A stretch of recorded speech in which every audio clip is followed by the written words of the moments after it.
नमस्कार, मैं consultant gynaecologist doctor प्रीति। आज हम बात करेंगे सफेद पानी या व्हाइट डिस्चार्ज के बारे में।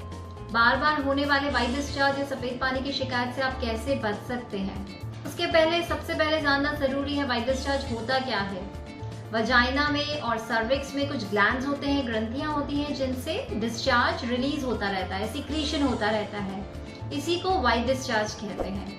और नॉर्मली इसका जो फंक्शन होता है वो वजाइना को क्लीन रखना, उसके अंदर जो डेड सेल्स डेब्रीज हैं उनको बाहर निकालना होता है। लुब्रिकेशन के टाइम पे इसका ज़रूरत पड़ता है। तो यह तो बात हुई नॉर्मल वजाइनल डिस्चार्ज की।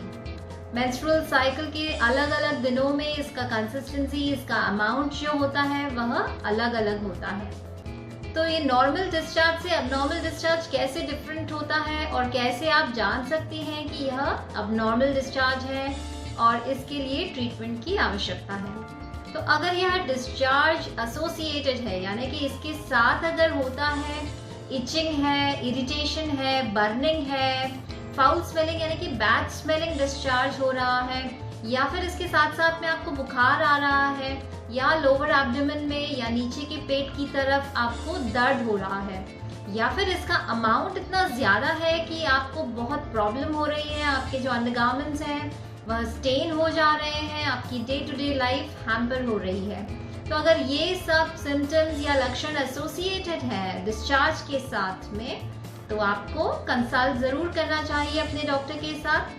अब आपने ट्रीटमेंट ले लिया, 1 महीना आप ठीक रही, फिर से यह व्हाइट डिस्चार्ज का प्रॉब्लम आपको आ गया है।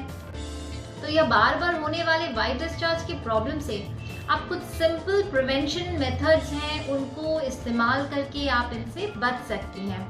तो सबसे पहले यह जानना जरूरी है कि वजाइनल एरिया को, प्राइवेट पार्ट्स को आपको ड्राई रखना चाहिए। महिलाओं में यह आदत होती है कि वॉशरूम यूज करती हैं, पानी से धोती हैं, साबुन से धोती हैं और एरिया हमेशा वेट या गीला ही बना रहता है। तो ज़रूरी है कि उसको ड्राई किया जाए। टॉवल से, सॉफ्ट अपना कॉटन टॉवल ले सकते हैं या फिर टिश्यू का इस्तेमाल कर सकते हैं। तो उससे एरिया को आपको ड्राई रखना है। आपको बार बार साबुन से धोने की ज़रूरत नहीं है, बार बार गर्म पानी से धोने की ज़रूरत नहीं है। नॉर्मली जब आप नहाते हैं नॉर्मल पानी या हल्का गर्म पानी से, जो नॉर्मल सोप है उससे एक बार आप एक्सटर्नली उसको अप्लाई करके एरिया को क्लीन कर सकते हैं। आपको अंदर में साबुन लगाने का ज़रूरत नहीं है और बार बार साबुन लगाने का भी ज़रूरत नहीं है। यह आपको नुकसान ही करेगा, इससे कोई फ़ायदा आपको नहीं होगा।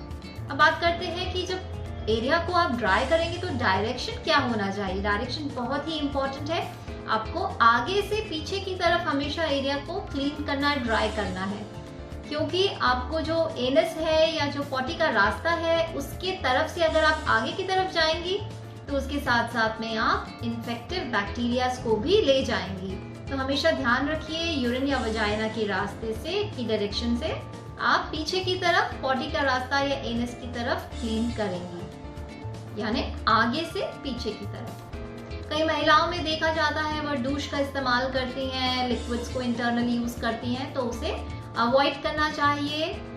जबकि अगर अननेसेसरी अवॉइड उनको करना चाहिए। इन केस आपको अगर डॉक्टर कोई एडवाइस करते हैं तब आप उनको यूज़ कर सकती हैं, पर रूटीन में आपको उन्हें अवॉइड करना चाहिए। मार्केट्स में बहुत सारे आपके इन दिनों परफ्यूम प्रोडक्ट्स अवेलेबल हैं, सेंटेड सोप्स हैं, तो आपको उनका इस्तेमाल नहीं करना चाहिए, उनकी कोई रिक्वायरमेंट ही नहीं है।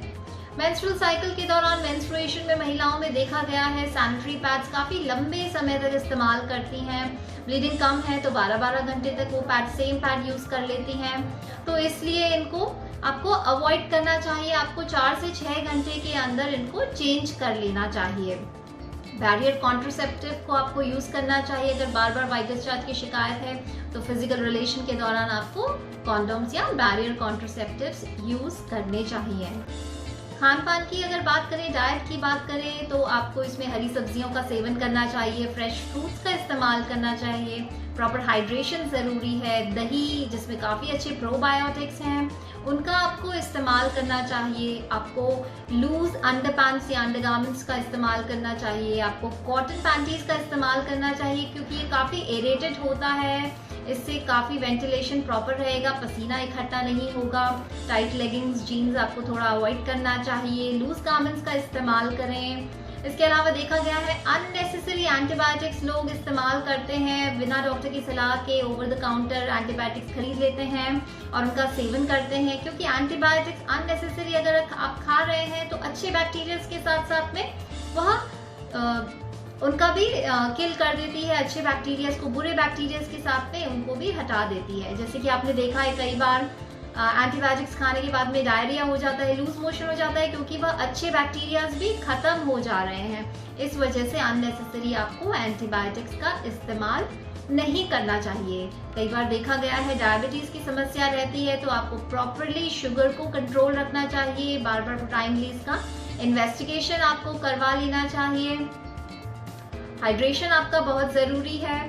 तो यह कुछ ऐसी बातें हैं जिनको आप अगर फॉलो करती हैं तो बार बार होने वाले वजाइनल डिस्चार्ज की प्रॉब्लम से आप बच सकती हैं। आशा करती हूँ आपको काफ़ी पॉइंट्स क्लियर हुए हैं और फिर मिलते हैं नई एक इंफॉर्मेटिव वीडियो के साथ। अगर आपको यह वीडियो पसंद आई है लाइक कीजिए, शेयर कीजिए, चैनल को सब्सक्राइब कीजिए। नमस्कार।